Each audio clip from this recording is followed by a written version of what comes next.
सम्मान की ऐसी दुकान आपने आज तक नहीं देखी होगी। न्यूज चैनल्स वालों को बोरी में भर भर कर अवार्ड मिल रहे हैं। कोई 100 अवार्ड बता रहा है, कोई 60 अवार्ड बता रहा है। सोशल मीडिया पर फोटो चिपकाई जा रही हैं। Best anchor, best channel, best ये, बेस्ट वो। टेबल पर सजाकर थोक के भाव अवार्ड दिखाए जा रहे हैं। लेकिन इन न्यूज चैनल वालों से कोई अगर पूछ ले कि इन्होंने ऐसा क्या कर दिया जो थोक के भाव अवार्ड दिए जा रहे हैं, तो शायद न्यूज चैनल वाले मोदी जी की तरह ऐसा कुछ बोल देंगे जो किसी के समझ में नहीं आएगा। Good afternoon. It's an honor. Thanks for this opportunity. Well, for all the people I want to invite to the joint session. Staff person, otherwise without you, one cannot do. खैर, मोदी जी का तो कोई जोड़ तोड़ ही नहीं है, लेकिन हमारे न्यूज चैनल्स भी मोदी जी से कम नहीं है। मोदी जी तो साल भर माहौल बनाते रहते हैं, लेकिन न्यूज चैनल वालों के लिए माहौल बनाने का साल में सिर्फ एक ही सीजन आता है। और फिर होती है अवार्ड की ऐसी कटाई कि बोरा भर कर लेके जाते हैं और गेहूं और धान की तरह अवार्ड भर भर के लाते हैं। जैसे इस बार ENBA में कुल 299 अवार्ड्स बांटे गए और आधे से ज्यादा अवार्ड तो 2 ग्रुप को ही दिए गए। इंडिया टुडे को 111 अवार्ड, ABP न्यूज को 63 अवार्ड, टाइम्स ग्रुप को 32 अवार्ड, NDTV को 12 अवार्ड। कमाल की बात यह है कि न्यूज 18, रिपब्लिक भारत, TV9, जी न्यूज जैसे बड़े बड़े मीडिया ग्रुप इस अवार्ड शो से दूर रहे। और ये शायद इसलिए क्योंकि ऐसे अवार्ड की विश्वसनीयता पर किसी को भरोसा नहीं रह गया है। ये बात इसलिए भी कही जा रही है कि जो सुधीर चौधरी कुछ दिन पहले स्मृति ईरानी के टमाटर के सवाल पर धकियाए गए थे, उनके लिए ENB अवार्ड की एक नई कैटेगरी बना दी गई और ऐसा अवार्ड दिया गया जो नाम सुनकर चक्कर आ जाएगा।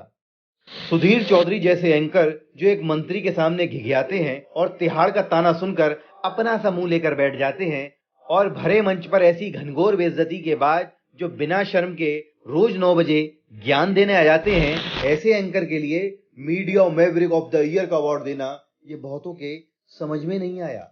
अवार्ड का नाम भी ऐसा रख दिया कि लोग समझ ही नहीं पाए कि अवार्ड है क्या भला।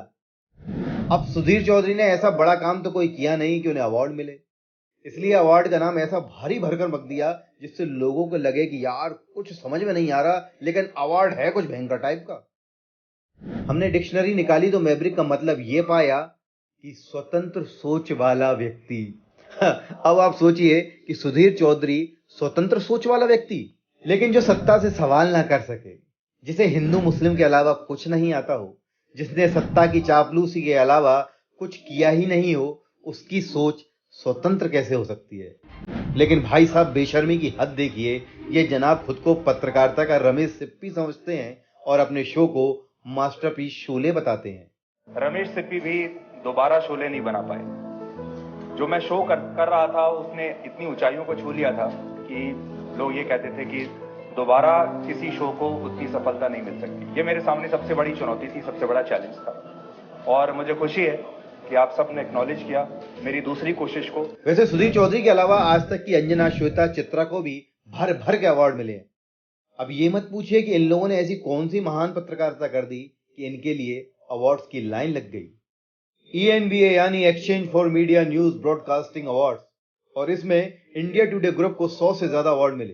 Best channel, best anchor, best prime time show, best talk show, best election coverage, best news director, best best best best, मतलब हर कैटेगरी में इंडिया टुडे ग्रुप को ही बेस्ट बता दिया गया। ऐसा लगा कि इंडिया टुडे ग्रुप अवार्ड्स का रजनीकांत हो गया हो। हमारा सुझाव तो यह है कि इंडिया टुडे ग्रुप को और भी कैटेगरी बनाकर अवार्ड्स देना चाहिए, जैसे best parking space award, best office space award, best office lift के लिए, बेस्ट चाय वाला इन फ्रंट ऑफ ऑफिस के लिए, बेस्ट पकौड़े समोसे वाला इन फ्रंट ऑफ ऑफिस के लिए, बेस्ट चरण वंदना पर्सन ऑफ द ईयर जैसे अवार्ड भी देने चाहिए। खैर, जाहिर सी बात है कि एक ही ग्रुप को इतने अवार्ड मिलने पर इसकी विश्वसनीयता पर सवाल तो उठेंगे ही। भाई, क्या आपने ऐसा कोई अवार्ड फंक्शन देखा है जहां एक ही व्यक्ति या संस्था को 100 से ज्यादा अवार्ड मिल गए हों? लोग तो यही बात करेंगे, ऐसा तभी हो सकता है जब अवार्ड्स के नाम पर कोई खेल चल रहा हो, कोई सेटिंग बैठ गई हो। इन अवार्ड्स की क्रेडिबिलिटी पर इसलिए भी लोग सवाल उठाते हैं क्योंकि अवार्ड्स देने वाले ज्यूरी में ज़्यादातर लोग बीजेपी के लोग हैं या फिर बीजेपी के सपोर्टर या फिर वो लोग हैं जो इन टीवी चैनलों की डिबेट में आए दिन दिखते हैं। 75 सदस्यों वाली ज्यूरी में 15 लोग ऐसे हैं जो बीजेपी से हैं या बीजेपी समर्थित हैं। ऐसे अवार्ड का सच ये होता है कि इनमें एक एक कैटेगरी में नॉमिनेशन के लिए 25 से 30 हज़ार रुपये देने पड़ते हैं। अब ENVA का दावा है कि उसे 2000 से ज़्यादा नॉमिनेशन मिले थे। यानी अब आप कैलकुलेट कर लीजिए कि कितने पैसे सिर्फ नॉमिनेशन के नाम पे लिए गए हैं और अवार्ड किस तरह बांटे जा रहे हैं, इसका भी अंदाज़ा लगाया जा सकता है।